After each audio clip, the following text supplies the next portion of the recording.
Well, today was Thanksgiving, so if you haven't gotten around to arguing with your family about politics yet, allow me to change that by spending the next 12 to 14 minutes discussing the 2024 presidential election and specifically the various ways in which Donald Trump is very bad.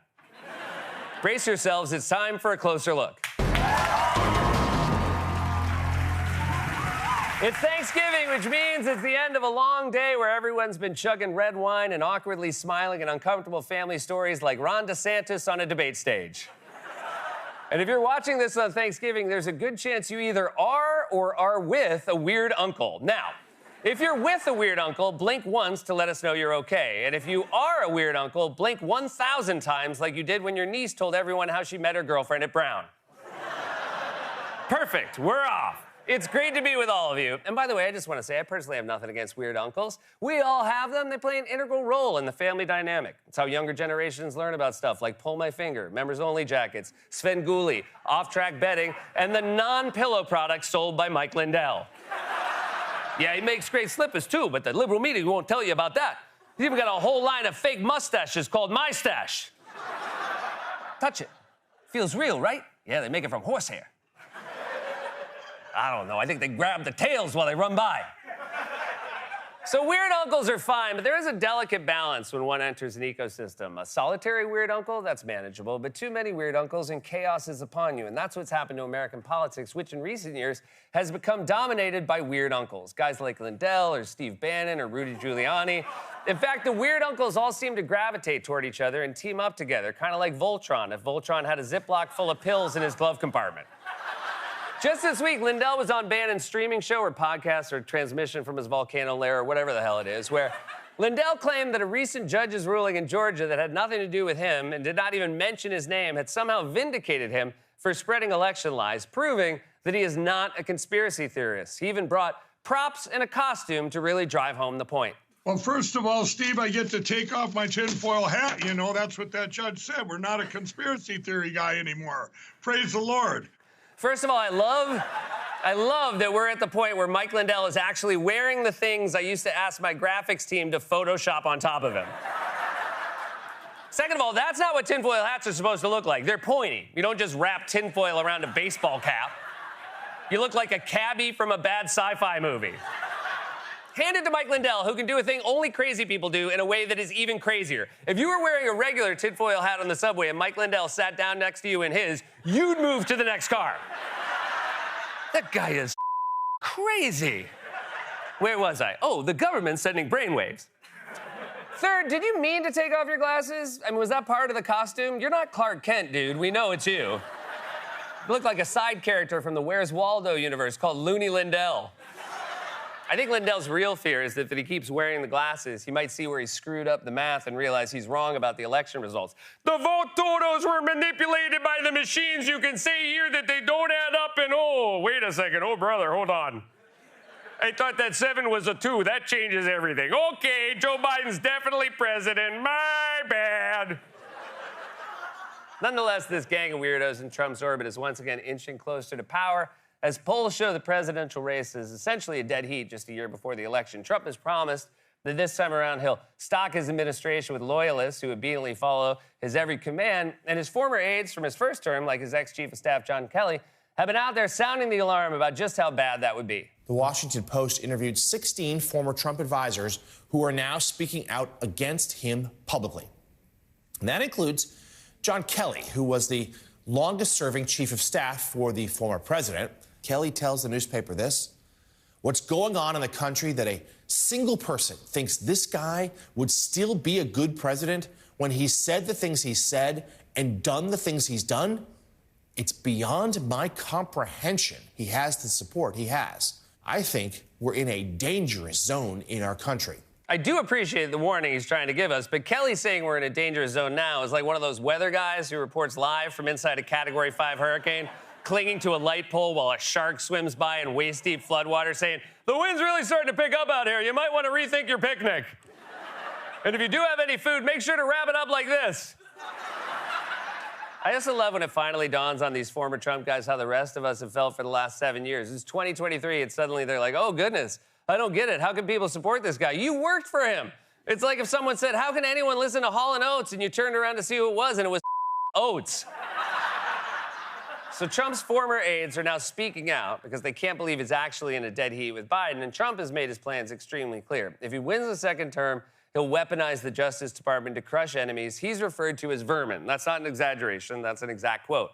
The Washington Post reported that Trump and his allies will seek revenge in a second term, and Trump himself has admitted as much in rallies and interviews. According to recent Washington Post reporting, quote, Donald Trump and his allies have begun mapping out specific plans for using the federal government to punish critics and opponents should he win a second term, with the former president naming individuals he wants to investigate or prosecute. We will start by exposing every last crime committed by crooked Joe Biden, because now that he indicted me, we're allowed to look at him. This is third world country stuff. Arrest your opponent.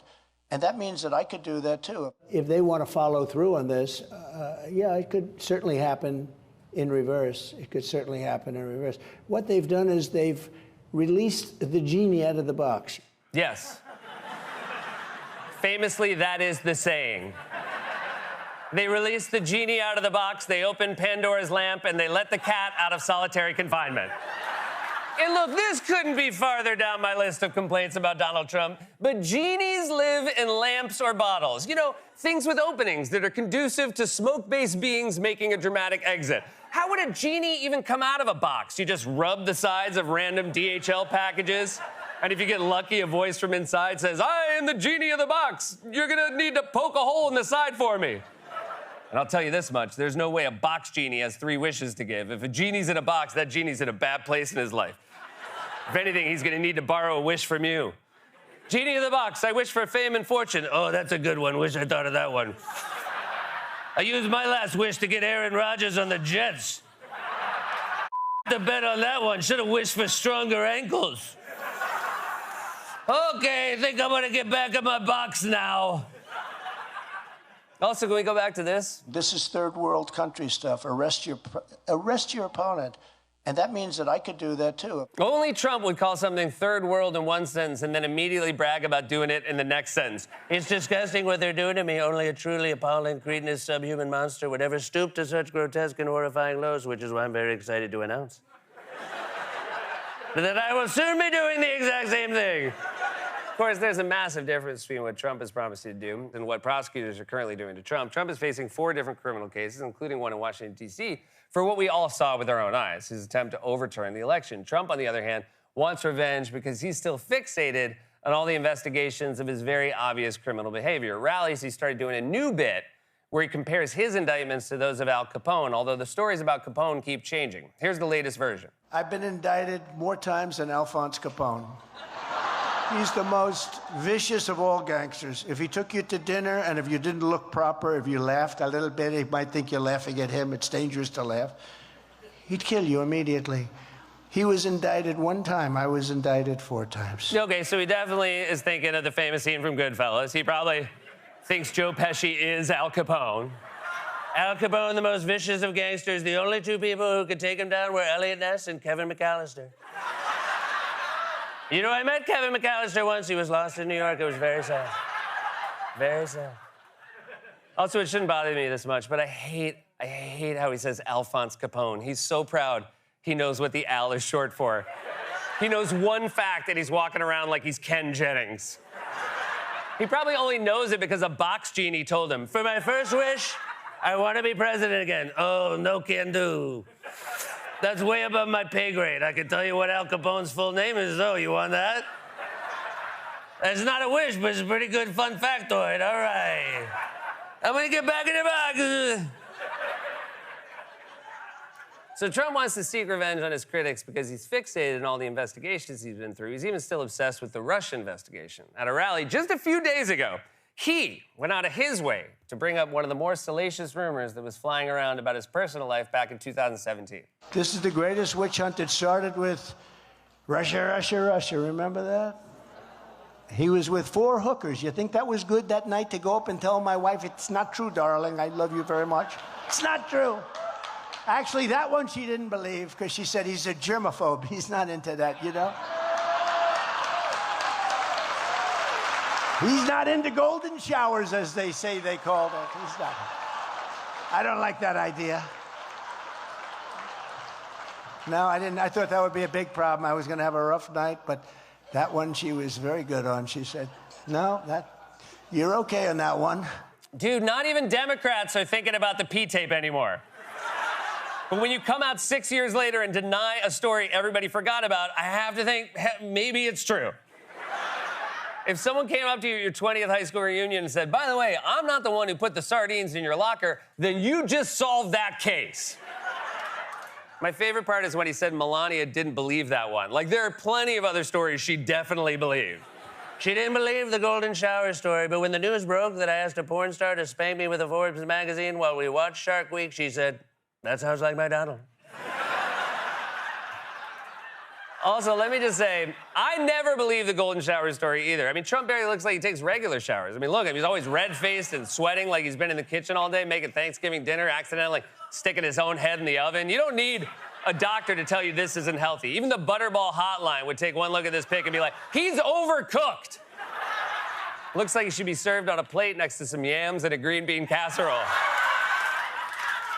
So it's Thanksgiving. It's Thanksgiving, which means we're just under a year away from the election. Everyone's taking stock of where we're at. Thanks to the GOP, our national politics has basically been turned into a nonstop Thanksgiving dinner made up entirely of weird uncles. And if Trump wins a second term, his administration will be full of weird uncles. Except now they'll have real power.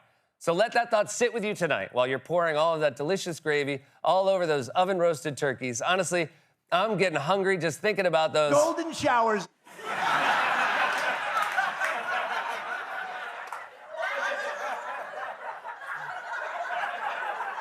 Happy Thanksgiving! This has been A Closer Look.